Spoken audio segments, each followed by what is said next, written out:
There is a man alive somewhere right now, reading a book, walking a dog, arguing about nothing, who has no idea he owes his entire existence to a decision made 100 meters underwater, in the dark, by a stranger he will never meet. October 27, 1962.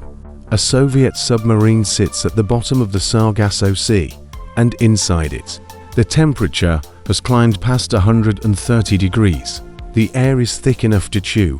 Men are fainting at their stations, and the captain, exhausted, half suffocated, certain that the war above him has already begun, has just given the order to arm a nuclear torpedo, one weapon, roughly the yield of the bomb that erased Hiroshima, aimed at an American aircraft carrier, and the 11 destroyers circling above like sharks. To fire it, 3 officers have to agree. 2 of them already have. And here is the part almost no one knows: the man who said no. The single human being standing between that torpedo and the end of the world would go to his grave with almost no one in the West knowing his name. He never wanted the credit. He didn't think he'd done anything remarkable. And decades later, historians would even begin to argue about whether the story happened the way we've been told at all. This is the story of the closest we ever came, and the quiet man who closed the door. To understand what happened inside that submarine, you have to understand that Vasili Arkhipov should never have been aboard it. By every reasonable measure, he should have been dead a year earlier. Vasili Alexandrovich Arkhipov was born in 1926 in a village outside Moscow, the son of a peasant family. He was not a dramatic man. People who knew him described someone shy, soft-spoken, almost gentle, the kind of officer who led by calm while all of them by volume. He went to naval school, served in the Soviet submarine fleet, and by his mid-30s had earned a reputation as steady, competent, and quietly unshakable. Nothing about him said, the man who will one day save the human race. That's exactly what makes this story matter. In July of 1961, Arkhipov was deputy commander of a brand new Soviet submarine, the K-19, the Soviet Union's first nuclear-powered ballistic missile submarine. She was the pride of the fleet and, it turned out, cursed, off the coast of Greenland. Her reactor cooling system sprang a catastrophic leak. The temperature in the reactor began to climb toward meltdown. There was no backup cooling system. There was no manual. There were only men to save the boat. The crew had to build a makeshift cooling line by hand, which meant sending sailors directly into the reactor compartment, into raw, lethal radiation, in shifts, knowing what it would do to them. And it did what it does. Within weeks, the men who had gone in began to die. The engineering crew, who took the worst of it, were dead within a month. Arkhipov himself was irradiated.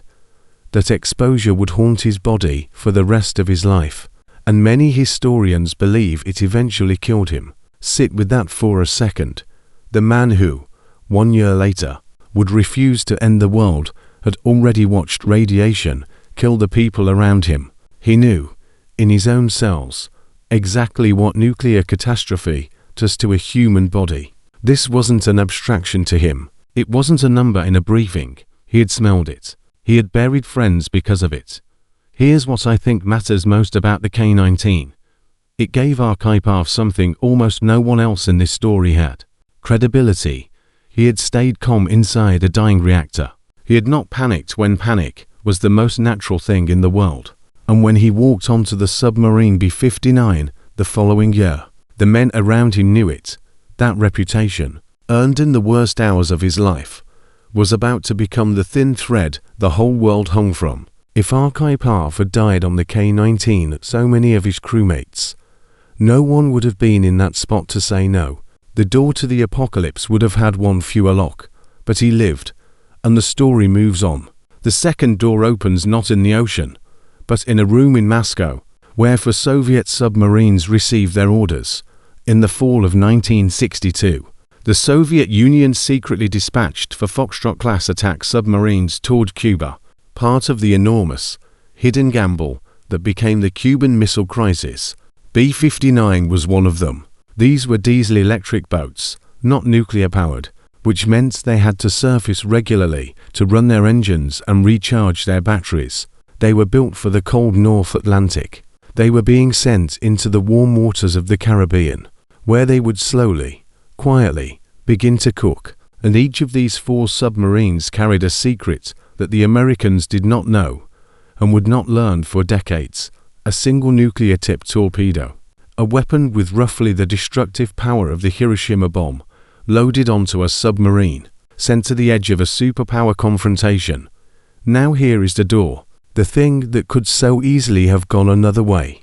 The captains were given instructions about that nuclear torpedo, and the instructions were, depending on whose account you believe, dangerously vague. The commanders understood they were authorized to use the special weapon in certain circumstances: if they were attacked and holed, if the hull was breached, if there was no other choice. But the exact conditions, the exact chain of authority, the exact meaning of attack, these were left blurry. Imagine writing an order like that. Imagine sending men thousands of miles away, out of radio contact 4 days at a time, into a crisis you cannot see, and handing them a nuclear weapon with instructions that essentially say, "You'll know when it's time." What could possibly go wrong? What if that order had been clear?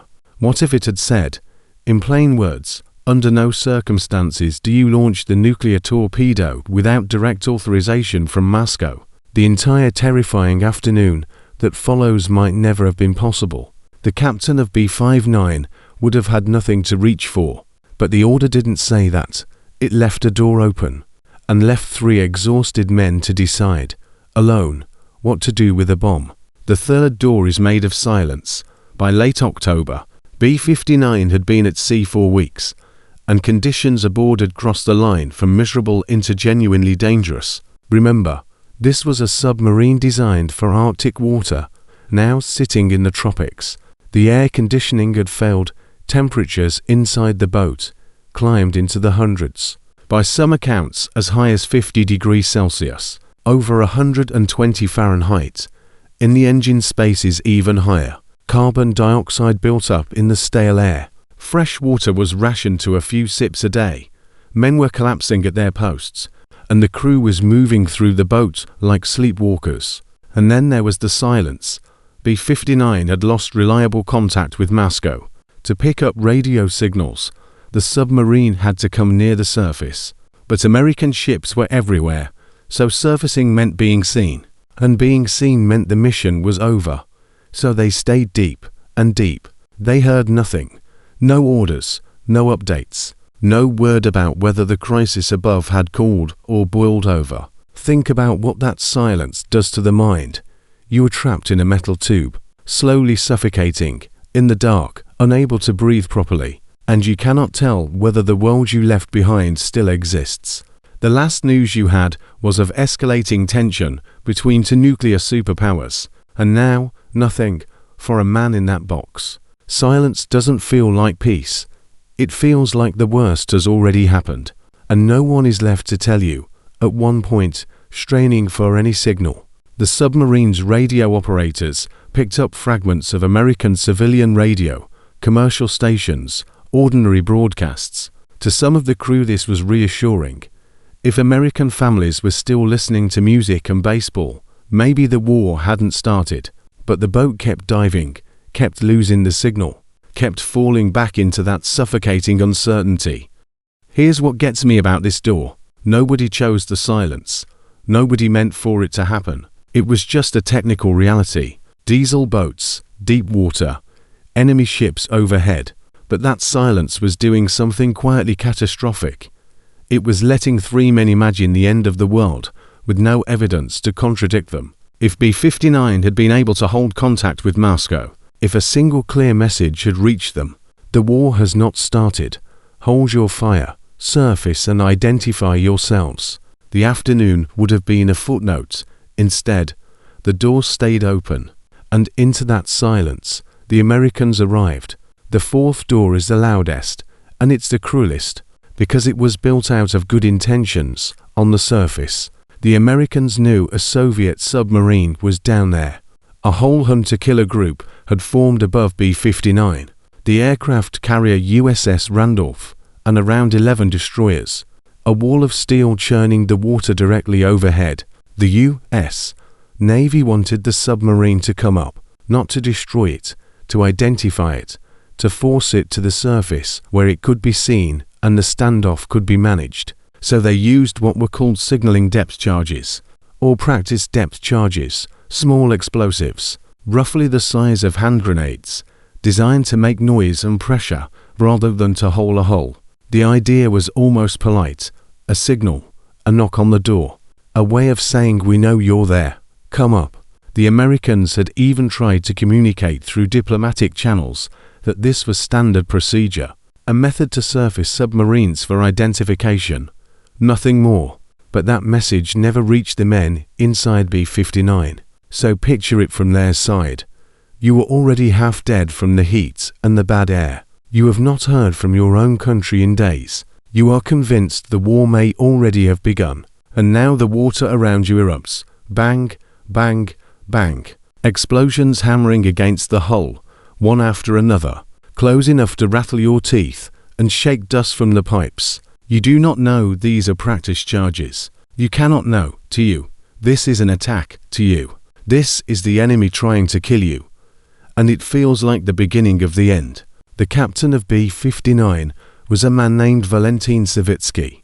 By every account he was, by this moment, completely exhausted, pushed past the edge of what any human being can absorb. And when those explosions came, something in him broke. And this is where the door slams. This is the moment the whole world was built to hinge on, because a signal meant to say please surface was heard, 100 meters down, as the war has started. The Americans thought they were knocking, the Soviets thought they were dying, and nobody up above had any idea that their polite little explosives had just convinced an exhausted captain to reach for a nuclear weapon. The fifth door is the one everyone remembers, or thinks they remember. And this is where we have to slow down and be careful, because this is where history and legend start to blur. According to the account that reached the West decades later, Captain Savitsky, battered by the explosions and certain the war had begun, ordered the nuclear torpedo readied, and as he did, he is said to have shouted words that have echoed through every retelling since. Maybe the war has already started up there. We're going to blast them now. We will die, but we will sink them all. We will not disgrace our navy. Read that again. We will die, but we will sink them all. That is a man who has decided that death is certain and honor is the only thing left to choose. He's not being reckless in his own mind.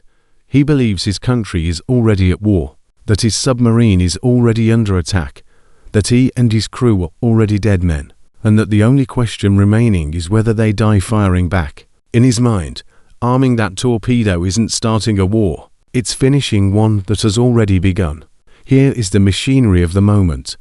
On most of the Soviet submarines, the decision to use the nuclear torpedo rested with the captain and the political officer. To men, but B-59 was different. B-59 happened to be carrying the commander of the entire submarine flotilla, the chief of staff for all 4 boats. His name was Vasili Arkhipov, and because he was aboard, the authorization to fire that weapon required not 2 signatures, but 3, the captain, Savitsky, the political officer, Ivan Maslenikov, and Arkhipov. 2 of the 3 were ready. Savitsky had given the order. The political officer, by the traditional account, agreed. The torpedo was being prepared.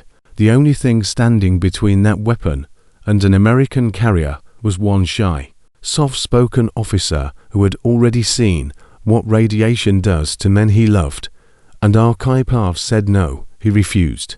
And more than refusing, he argued, in that suffocating, screaming, terrified box, with the captain shouting and the hull ringing from explosions and every instinct in every man aboard screaming that the end had come. Arkhipov held his ground.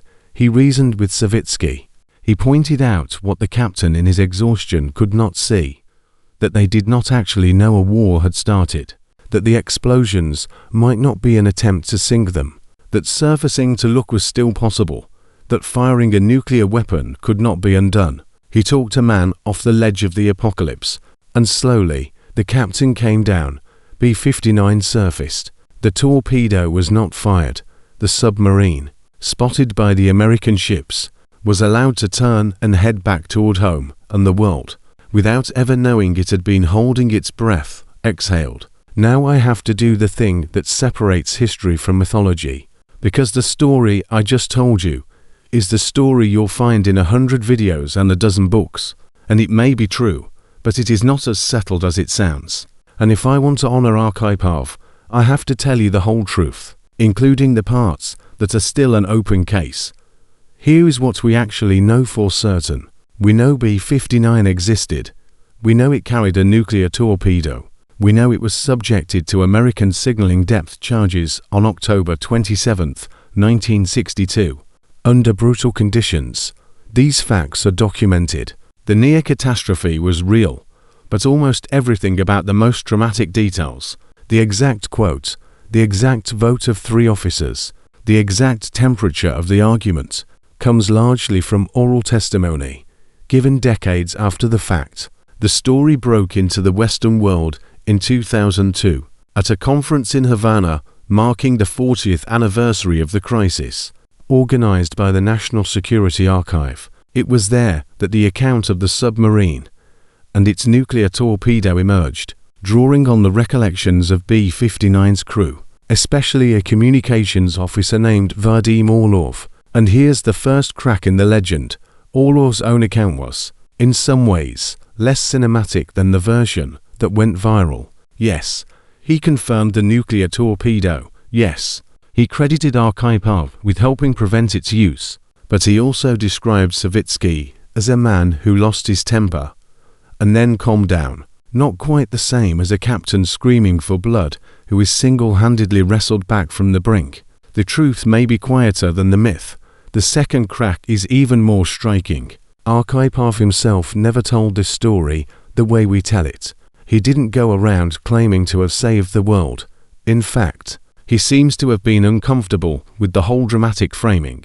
He reportedly viewed the sensational retellings of the near launch an attempt to smear the reputations of Soviet naval officers, and in his own account he downplayed the crisis, saying essentially that it became clear the aircraft had fired past the boat, that they were not truly under attack, and that things settled.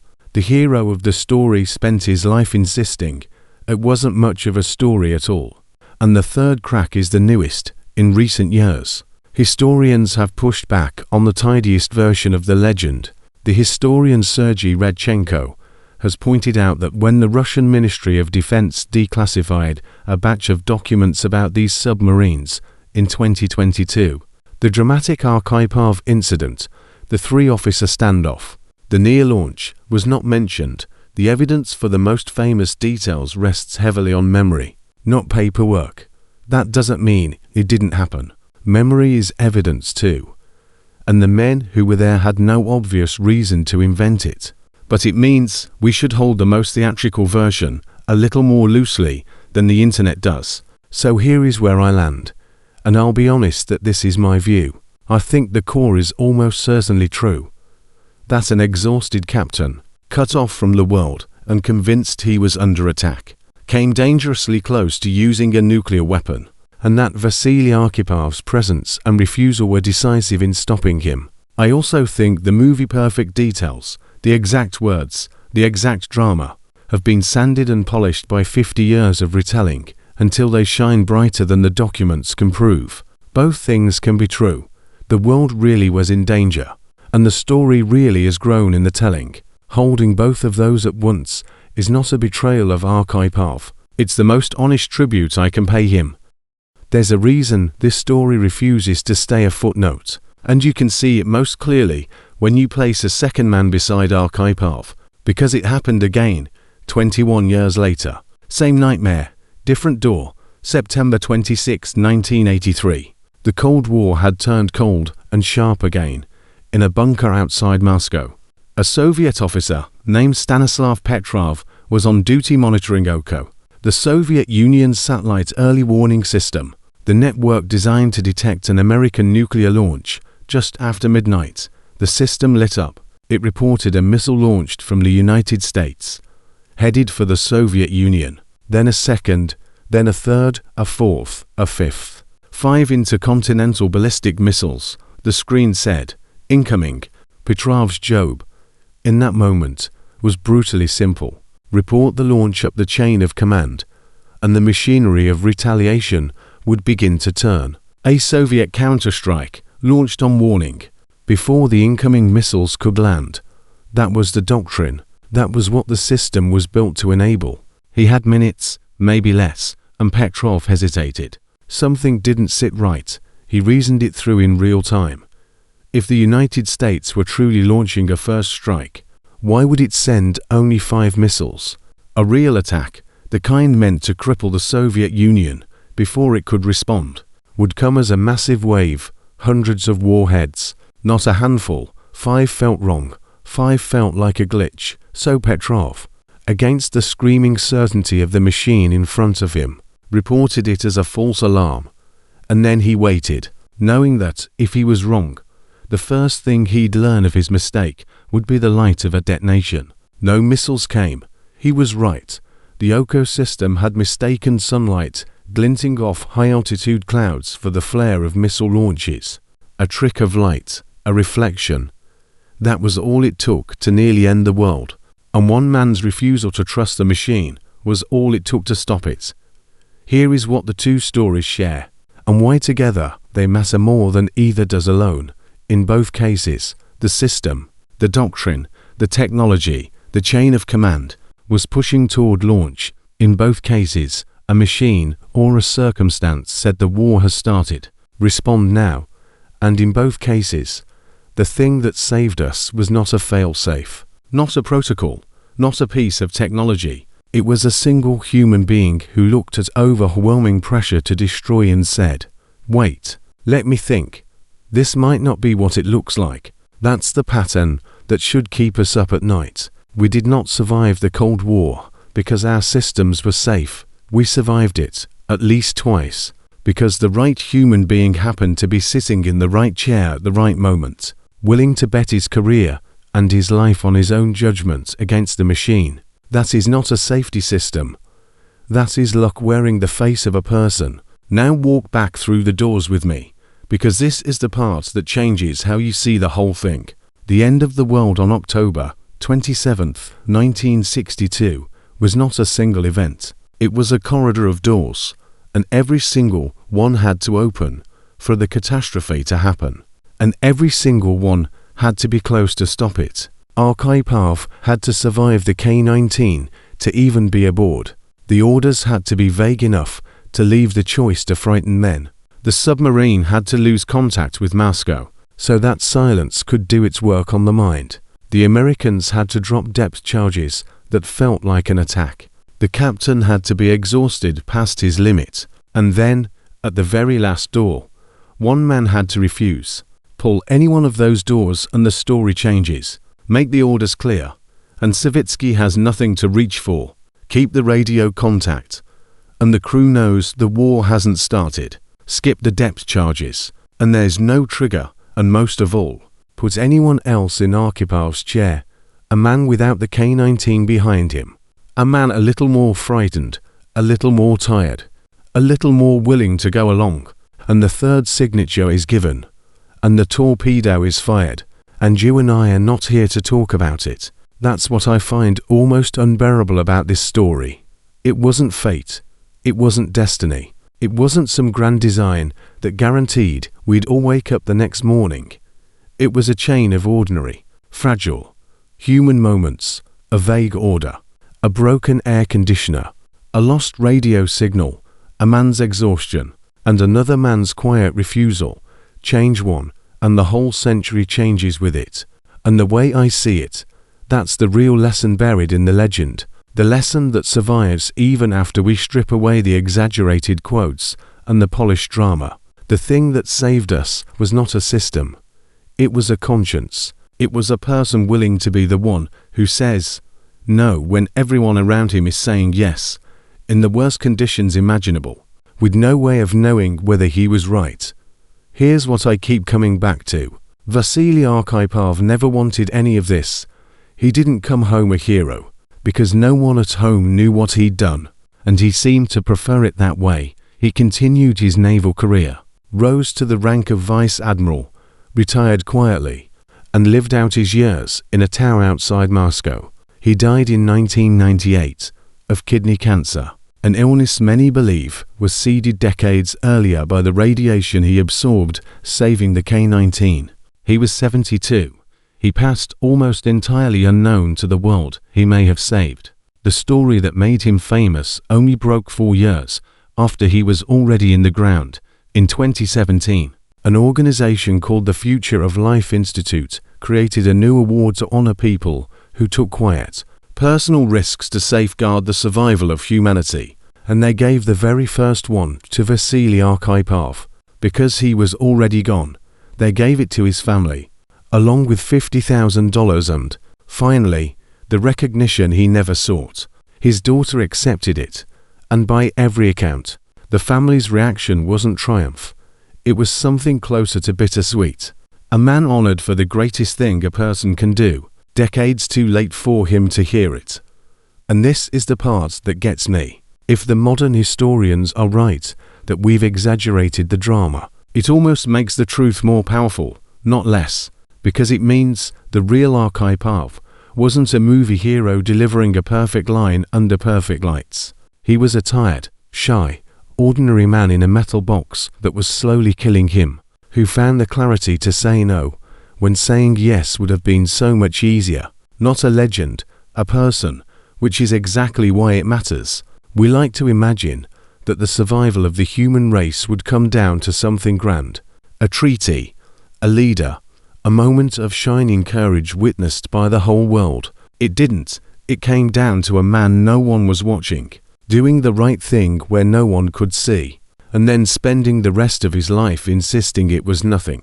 Maybe that's the most honest way to end this, not with certainty, but with the quiet fact at the center of it all. Somewhere below the Caribbean, in the dark, a man was handed the end of the world and chose to hand it back. And whether the details were exactly as legend says, or a little quieter than that, the essential thing is true. He said no.